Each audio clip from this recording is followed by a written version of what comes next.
Good morning, good evening, good afternoon. Julie from StoryADay here. Don't click away, especially if you were going to participate in StoryADay May this year and it hasn't gone exactly as you'd planned. Welcome to the club.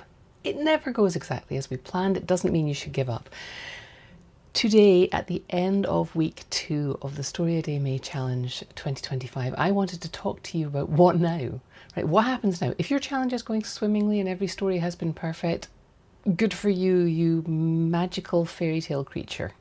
For the rest of us, things aren't going perhaps the glossy way that you thought they would, but there's a reason that you thought about or jumped into participating in StoryADay May, and it's this. You know you can do hard things. You've done hard things in your life. I'd like you to take a moment now and think about some of the hard things that you've done. Yeah, right? When people talk to you and say, I've no idea how you did that. How could you possibly graduate with a degree? How could you possibly give birth to a child? How could you possibly survive that terrible loss? Your answer is usually, yeah, well, it's not like I'm a hero. I just kind of had no choice. And to a certain extent, that's true. There's always a choice, but you chose to battle on and finish the thing and stay here. And I'm glad you did. The illusion that we have no choice is really helpful sometimes. And that's why deadlines are so magical for creative people. They're not really magical, they just give us the illusion of not having a choice. There's a contest deadline coming up, you know you really want to be writing. Somewhere in between the two of them, the fear of your regret at not having done it is heavier than your fear of doing the thing. And the deadline gives you this temporary world that you can live in that says, okay, for the moment, we'll push everything aside. We'll pretend that we're not racked with self-loathing and lack of self-confidence and imposter syndrome. We'll just pretend that maybe we're a writer until this deadline, and then we'll pass out and, recover somehow. You're creating that illusion that you don't have a choice and that you're only doing the hard thing because you don't have a choice, which is fine. Keep that illusion up if you want. If it works for you, a challenge like StoryADay May is partially helpful, because it is a time-bound challenge and it is temporary. It's a temporary world that we live in together every year for 1 month. And then you can go back to a more reasoned, rational way of writing and living. But you'll have learned some things at the end of it. So why am I talking to you about this right in the middle of StoryADay, where you may already have missed your chance to be perfect? If you have missed your chance to be perfect, welcome.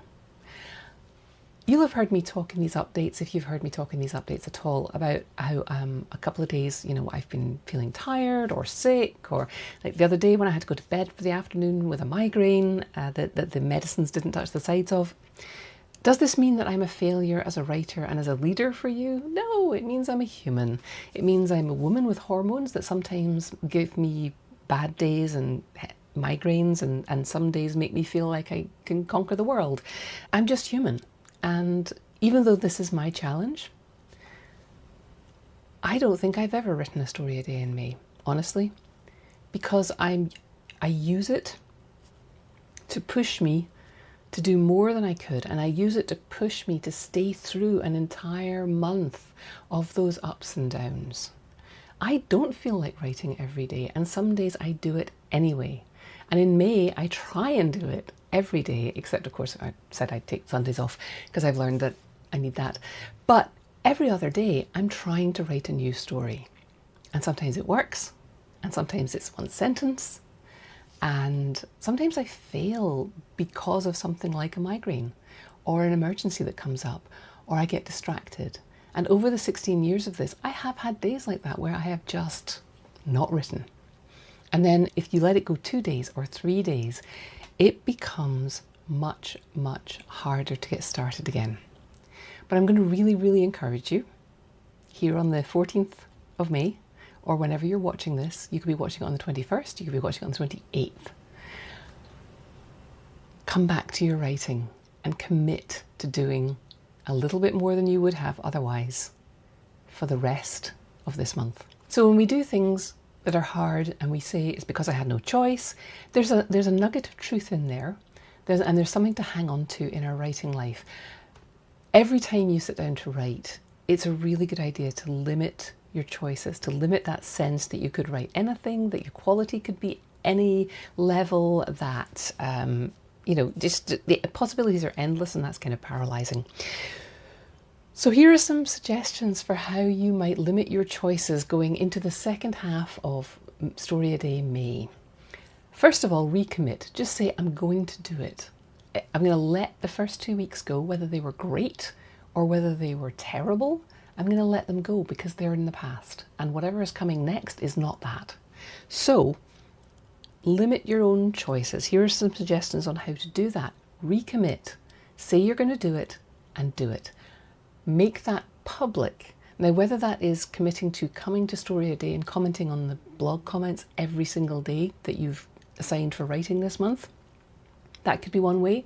You could do it within your own personal circle, whether you've got a circle of writers or artists or anybody else that you talk to on a regular basis. You can say to them, hey, listen, I'm doing this thing, I'm making this commitment, I'm going to check in with you. You don't have to respond, but I just want to know there's somebody out there looking for my message, saying I've done the thing today.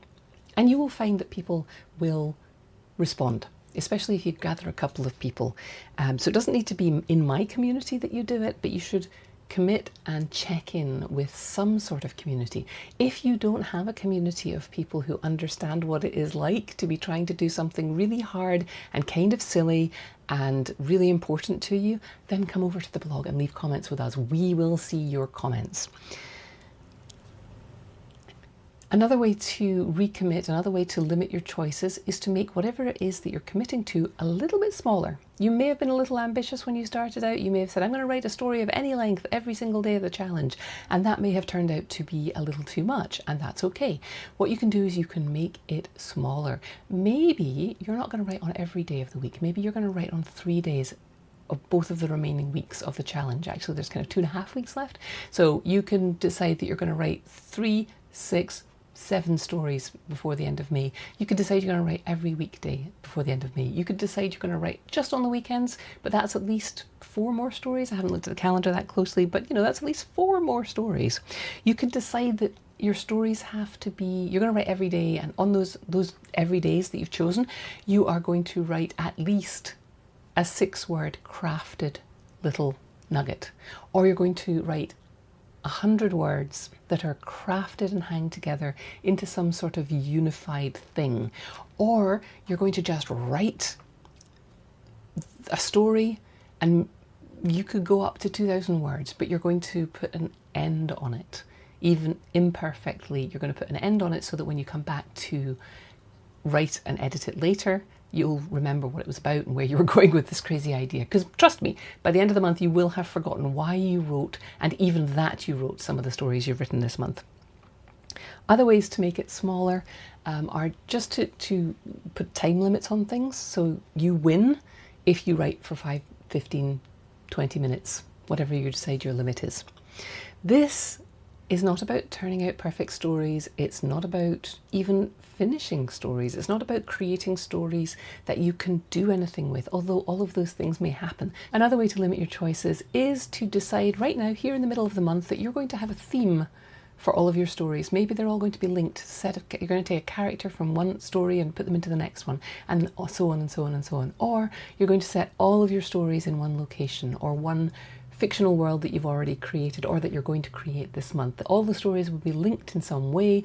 Either they will have a theme. I know somebody who's been doing that for years in StoryADay, and it's just something quirky that interests you, and you'll be like, I'm going to write all my stories about wildlife. There's going to be some aspect of wildlife in all my stories, or there's going to be an orc in all my stories, or some gimmick that just kind of keeps you limited and on track and keeps it kind of like a game for you.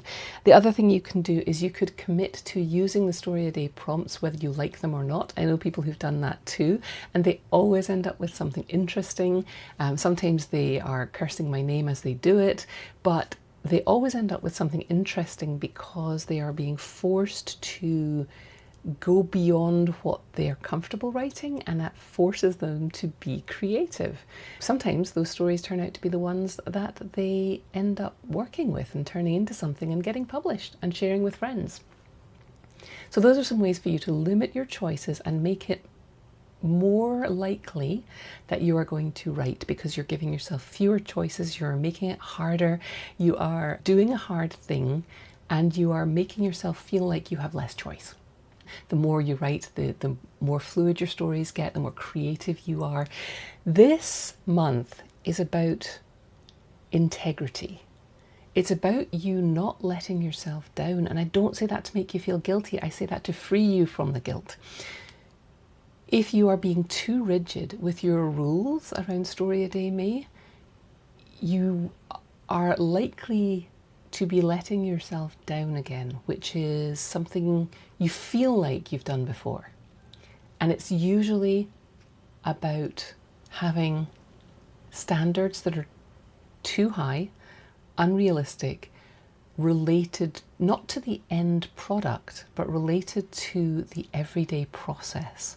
It's really uncomfortable to allow yourself to do the dirty work of putting down ideas that are ill-formed, just beginning.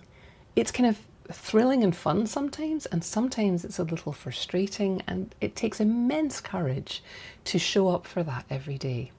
And it's really easy to step away because it is so uncomfortable. But more uncomfortable and heavier to carry is the practice of starting something, committing to something, and quitting. And we do it all the time.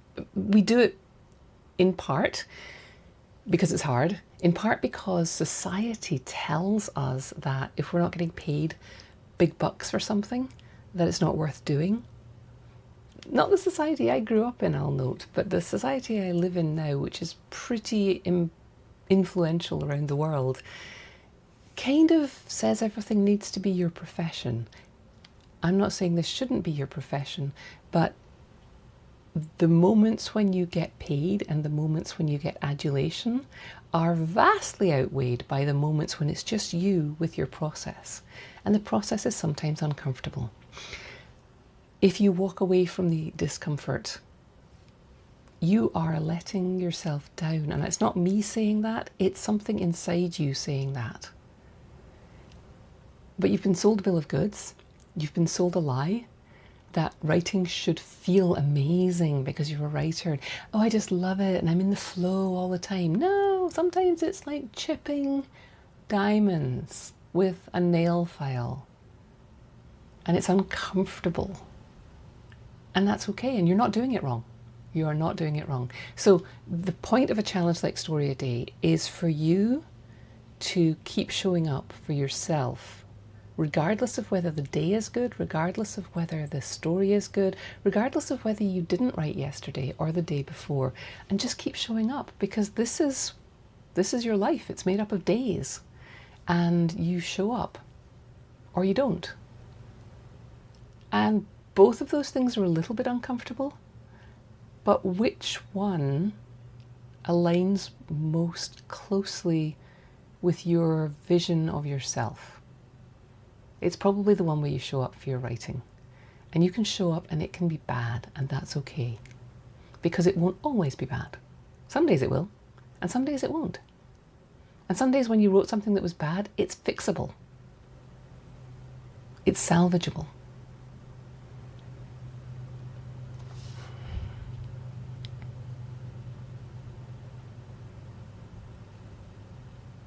So, come and jump into StoryADay, even if you haven't before. StoryADay.org. Look at the prompts, pick one, and write something. Today, not someday.